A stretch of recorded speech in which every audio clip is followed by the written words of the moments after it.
Do you want to know what might actually surprise a narcissist? Maybe you think they can never be surprised, but believe it or not, there are things that actually will take them by surprise. And by the end of this video, you're going to know exactly what they are. Hi, I'm Rebecca Zung, top 1% attorney and the best-selling author of the books Negotiate Like You Matter and Breaking Free, a Step-by-Step Divorce Guide. And I've helped thousands of people go from lives of drama, trauma, and chaos. And I do the same thing for you right here in these videos and on this channel.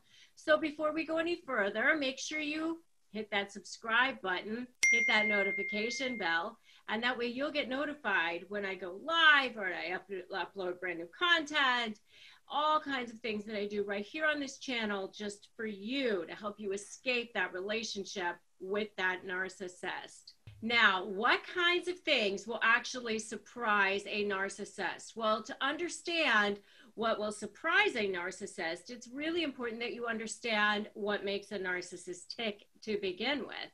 So a narcissist was somehow damaged during their childhood. They weren't born as narcissists. Something happened to them psychologically, which caused them to not believe in the world, not believe that they have any inner sense of value, to cause them to think that in order for them to get anything or anywhere in the world, they have to manipulate it. They have to lie about it. They have to hurt people in order for them to have anything. And it's really a sad state of being.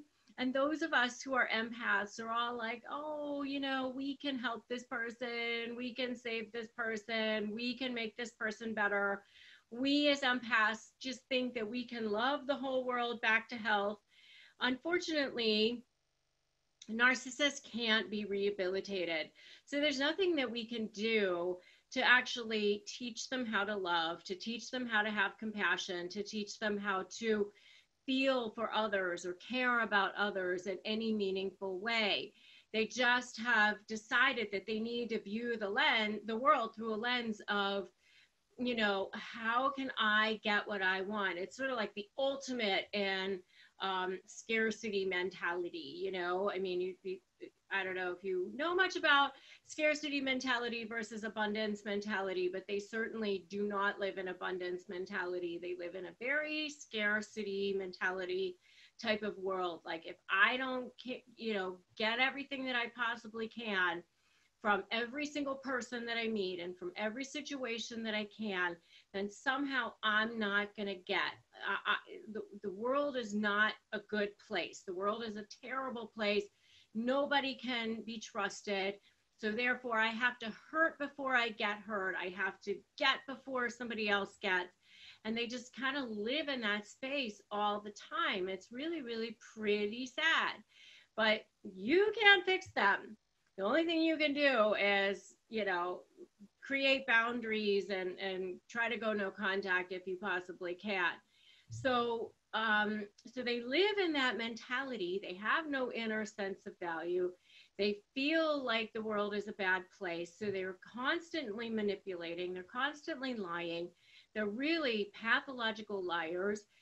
I mean, the really interesting thing about narcissists is, as heinous as they are, they're actually very simple to understand, very simple to dissect and see, because they're all the same in the sense that they all have this mentality of no feeling of internal value. They have to suck all their value from other people or situations.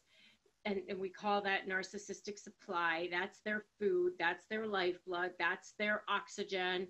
That's what they live on, is narcissistic supply. And that's anything that feeds their ego, good or bad. And they have no sense of care, compassion, or love for other human beings. So while we all kind of in some ways have quote unquote narcissistic tendencies, although I wouldn't call it that, we all want to feel seen, heard, and know that we matter. We all want to be loved. We all want to feel like our lives weren't in vain and all of that sort of thing. it's when you go way far past that on the continuum, when you get to a point of, geez, I so much need to feel that I'm worth something, that I can't have anybody else feel that they're worth anything. I have to withhold. I have to hurt people. I have to put them down. I have to triangulate. And so they live in this world where they're constantly manipulating, constantly lying to get what they want.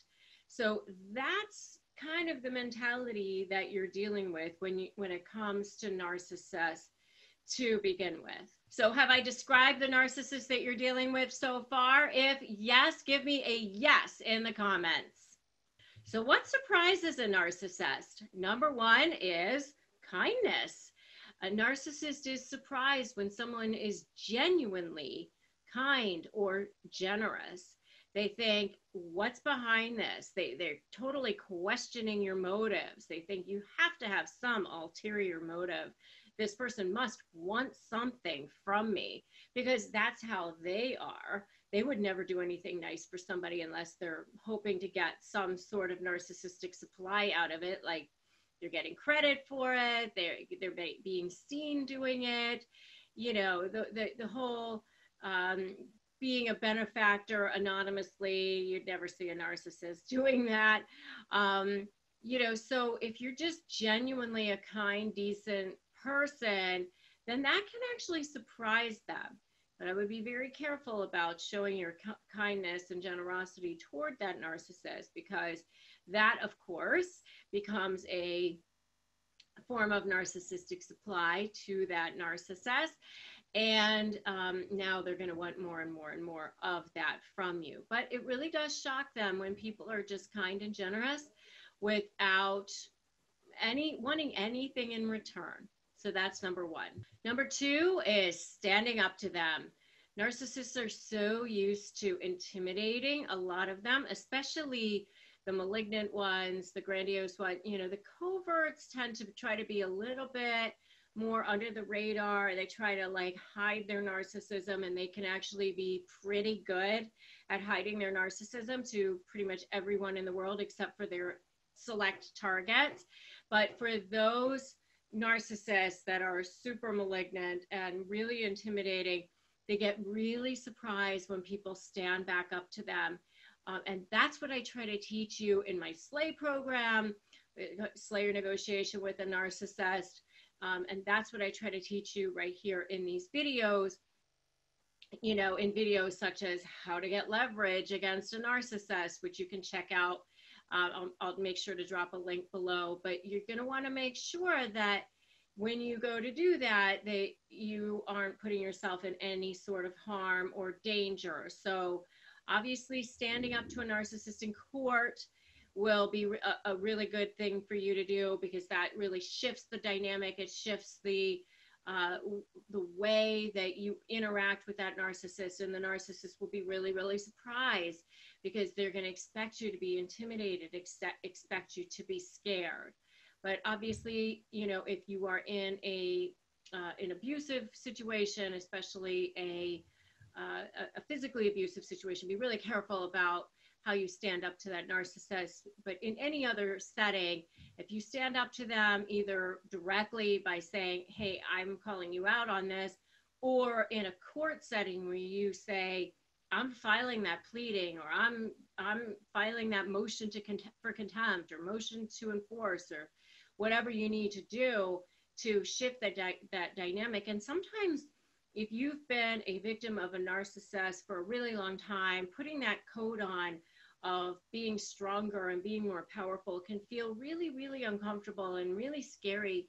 But just maybe start taking some little baby steps, like little things, maybe just even in a text exchange or an email exchange, where you just say, no, I don't believe what you're saying, or what you're saying doesn't make sense, or just taking little baby steps towards standing up to that narcissist. And that will really, really surprise them, especially if they've been used to you just being afraid of them all the time. So that's number two, is standing up to them. Number three is going no contact. A narcissist will somehow in their mind, especially if they've been conditioning you for a really long time, think that you'll never leave them, never give up on them, never stop needing them, never stop being under their web of control.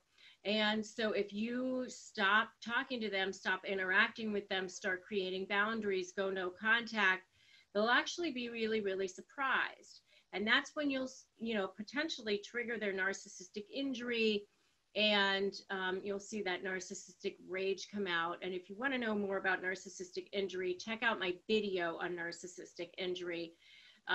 But that's when you're going to start to see that stuff happening, and because they're going to go full metal jacket on you and actually start to try to take some of those tactics that they've used in the past for intimidating you and turn up the volume so that you'll come running and screaming back, and they'll be really surprised when you don't do that. And this is how you're going to start shifting that dynamic of power and start being in the driver's seat instead of constantly on the defensive and constantly feeling afraid of that narcissist. And the last one is when you figure them out, when you have their number, when you have really figured out, hey, you know what? This person is actually just a scared little toddler walking around in an adult body, and they actually don't have all the power, and they actually, are just sort of like big bullies who go around trying to intimidate everybody and trying to make everybody think that they're smarter than everyone else. When you figure them out, it actually really surprises them. And that's when they start to panic, by the way. And if you want to know more about what makes a narcissist panic, check out my video on how to make a narcissist panic. But that's what really starts to make them panic, is really starting to, when you figure them out, when you've got their number, that will surprise them and that will shock them.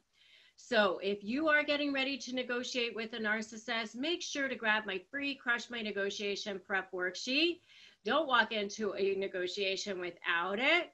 And you can just get it at winmynegotiation.com, and we'll make sure that there's a link in the description below as well. If you are dealing with a narcissist and you want more support, come on over and join me in my free private Facebook group, Narcissist Negotiators with Rebecca Zung.